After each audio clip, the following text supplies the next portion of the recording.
Of the evening, shall we? The final eliminator for the British Flyweight Championship. Pat Clinton, who's 24 and from Croy in Scotland, 11 wins out of 11 against his fellow Scotsman Joe Kelly from Glasgow. 2 defeats for Joe, who was beaten by Dave McCauley for the title last year. But Terry Marsh has now joined our commentator, Jim Rosenthal. Round 1. And good evening from ringside. It's seconds out for this title fight. And a terrific atmosphere here at York Hall.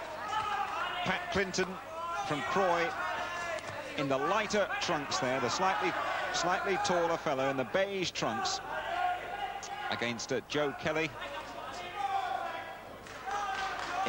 in the gold. Interesting clash of styles. I suppose you've got to say Joe Kelly in the slightly longer trunks. But there'll be no trouble differentiating between the two of them, because Joe Kelly, 4 foot 11 inches in the Bible, Boxing News. That's 3 inches at least shorter than Pat Clinton, although Joe says to me, I'm over 5 foot. I'm more inclined to go the Bible's way, I must agree. Clinton comes here with the reputation as a better stylist. But Kelly, a fellow who tends to start slowly, but loves to attack.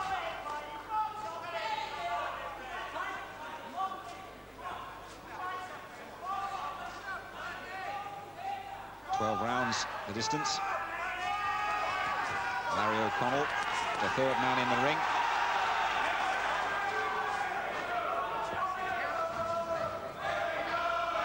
And there's a cut. I think there's a cut, Terry, in this very first round, and I think it's Kelly that's badly damaged too, over that left eye. Well, it's a terrible time to receive a cut. Well, a cut's bad to receive at any time, but in the very first round, and he's got the prospect of going another 9 rounds in addition, so the prospect can't look too good for Kelly at present.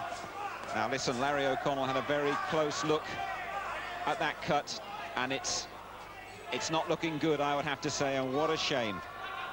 They're going to have to really work hard in the corner. Can't say if it was caused by a clash of heads or a punch, but it looks a nasty one in the very first round. They're fighting here for the Scottish title as well, this final eliminator for the British title. And Joe Kelly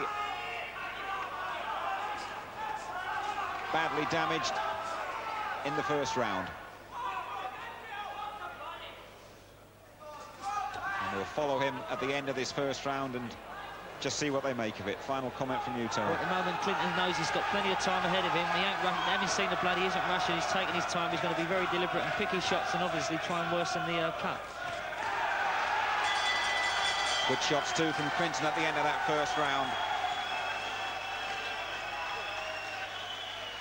And Bears manager Alex Morrison working really hard on that cut. Larry Connell is in there too, and he said he can go on, but you have to wonder how long he's going to be allowed to go on really with a cut like that. Tough Glaswegian, 24-year-old forklift truck driver he is, and coming in bang on the limit, bang on the 8-stone limit. Yeah.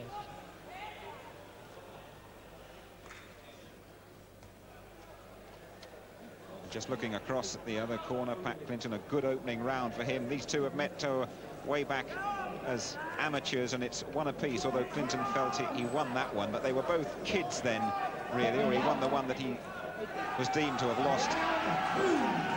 And as they go into the second round, Clinton said he's waited 5 years for his revenge, and he started off very well, and I suppose, Terry Marsh, we're going to have to look at the injury that could well be a very important factor in this fight. Yeah, at the moment, the corner seems to have done a good job to stem the flow of blood, but it's going to depend how long it's going to hold up to Clinton's punches. Very experienced official in there with them, Larry O'Connell. Just a bit of confusion there is round here at ringside. I can confirm it's a 12-round contest, but at the moment, looks very unlikely that it's going to go the distance.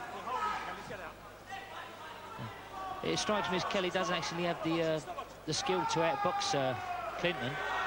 Well, he's been taken to his corner again, and this is very worrying indeed.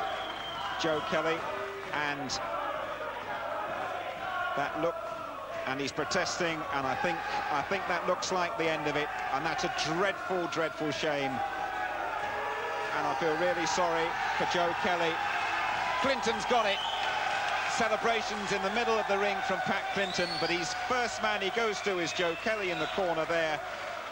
And great respect between the two of them, fierce rivals. But I feel sure that Clinton would have preferred for the fight to have been decided in a very different way. The referee has stopped the contest. Clinton is the winner.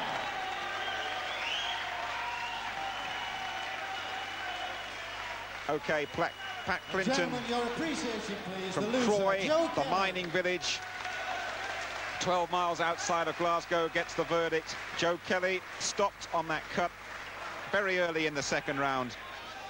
But Terry, as a fitter that's been up in there, let's just get your impression on... It happens lots of times when you've got southpaws fighting orthodoxies. You always seem to get a more frequent clash of heads. The punches are thrown, they've come inside the punches, and the heads have clashed. And that, to my mind, looked accidental. Oh yeah, it always is not accidental 9 times out of 10. It's just unfortunate. I felt it was a clash of styles that caused it. Well, we didn't get very far with that one, did we, Pat? But I guess you'll settle for that. I'll settle for that. Very pleased with myself. 5 years, I think, isn't it? You've been waiting for revenge. The last time me and Joe fought was 5 years ago, and it's a long time. And I'm just pleased I won tonight. Looking ahead now, chance to have a go at Dave McCauley. Yeah, I'm looking forward to that. I'll be in better condition again. This is the best condition I've been in, and I'll be even better then. Joe, commiserations there. You didn't stand much chance after that cut so early on. Well, it was an accidental. It was a clash of heads, you know. It was a clash of heads, was it? It was accidental, of course, but as I say, I never get it going. It usually takes me a couple of rounds to get it going, you know. It was the fittest condition in my life so far, even fitter than I was against McCauley. I just didn't get the chance. I mean, Pat will tell you, you know, we never get a chance to get going. It was just... If you can forget your rivalry with Pat for a moment, any advice for him for when he fights McCauley? Because you fought him last year and lost. It's hard to say with Pat being a southpaw, you know, what to do. If he fights his own fight, he should be okay. That's very magnanimous of you anyway. Thanks very much, gentlemen. Coming up after the break, the exciting and unbeaten welterweight George Collins in action against America's